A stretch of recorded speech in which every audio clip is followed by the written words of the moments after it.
Good morning, everyone. I'm going to do a quick operations update to talk about one specific region in Ukraine and on the battlefield right now, and that is obviously Lyman. That is where the big focus is right now for operations in Ukraine, for both the Ukrainians as well as Russians retreating.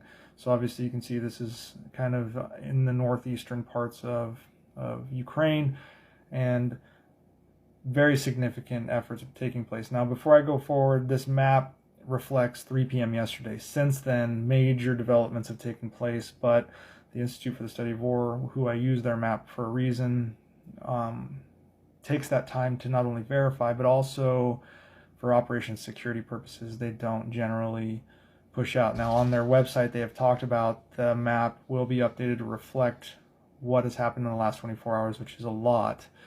And I'm going to talk about that right now before they push it out. But all of this has been discussed heavily by mainly Russian military intelligence services and some of the U.S., but a lot of the sources for this, what's going on here, are Russian sources. So pretty significant that Russia is talking about what's going on here. So we'll move on here.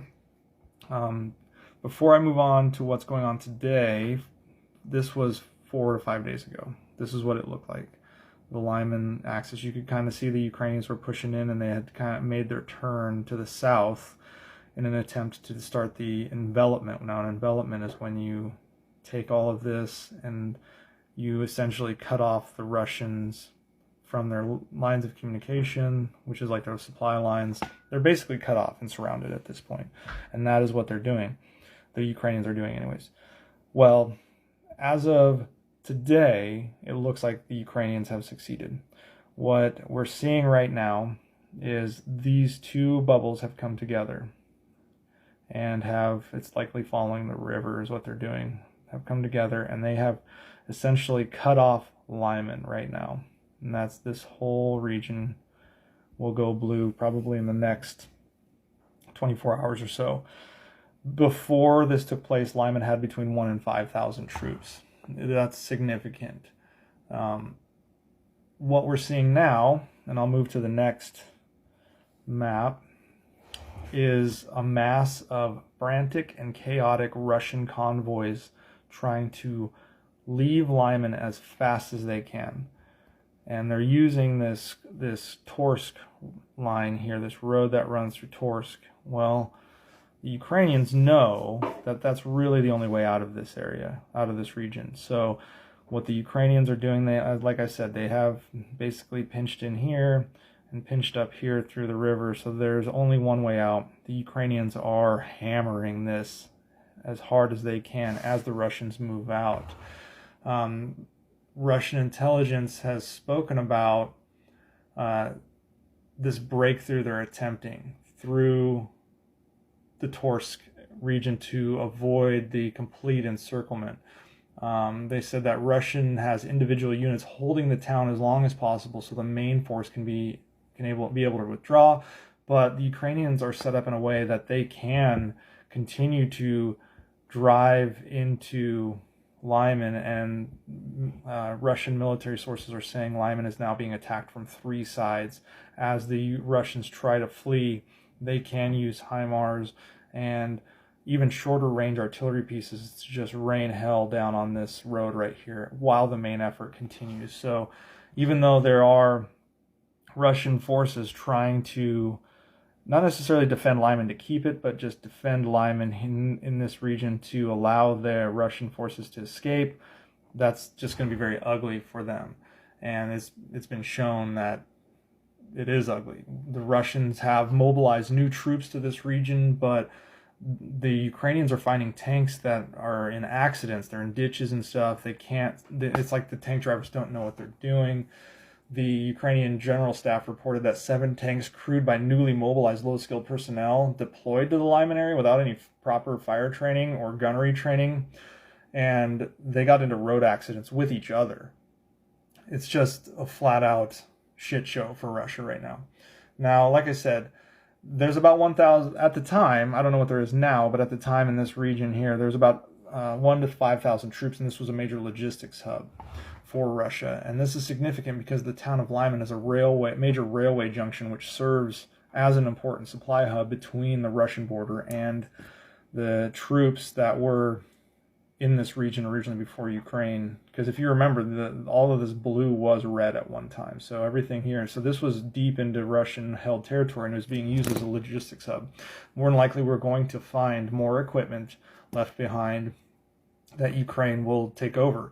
It was used as a launch pad to attack regions such as Izum and all of this blue, like I said. Now, this would be another major Ukrainian victory similar to Izum. So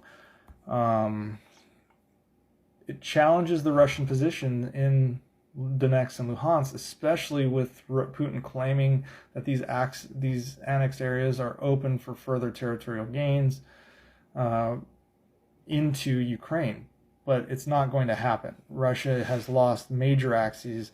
The next, let me move back. The next focus is going to be on specifically Crimea, Rubizhne, and then eventually, if nothing changes for Russia, the Ukrainians continue to maintain the upper hand. They may be able to take Severodonetsk and Lysychansk before the winter comes.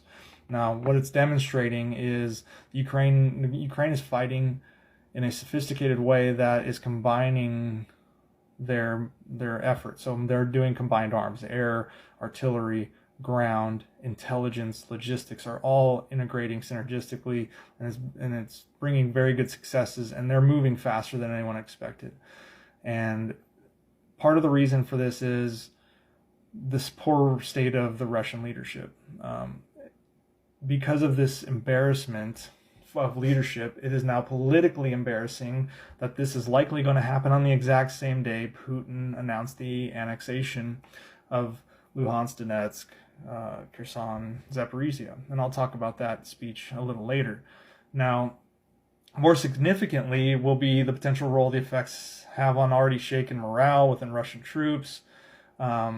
Assuming this encirclement completes soon, the personnel and material losses will be huge for Russia. I mean, another 1,000 troops probably and thousands of pieces of equipment. Ukrainian forces have said that they took back more than 3,000 square miles from Russia in less than 2 weeks. That's unbelievable. I mean, it is very much outside of what was expected of Ukraine, but because of a mix of the U.S. and Western countries helping them, their resolve, their training over the last 8 years to get to a point where they are a professional military versus a ragtag band of conscripts that are absolutely failing and have no leadership. And a lot of the battlefield is still being directed from the Kremlin. It's leading to major successes that none of us who were in the, last 8 years of focusing on Russia's war efforts and planning and ways to counter them, we never thought that this was going to be what it looked like. The Russians have basically exposed their ass in a way that I don't think has ever happened in modern warfare history. So that's what's going on. Like I said, just a summary, Lyman is going to fall to Ukraine. This will all become Ukrainian territory, cutting off rail lines, cutting off the ability to launch further attacks into Izum. It also basically shuts down any potential envelopment Russia was trying to create in this region here when they were trying to take Bakhmut and everything like that. But that's where we're at, and I will try to push some more videos out a little later today.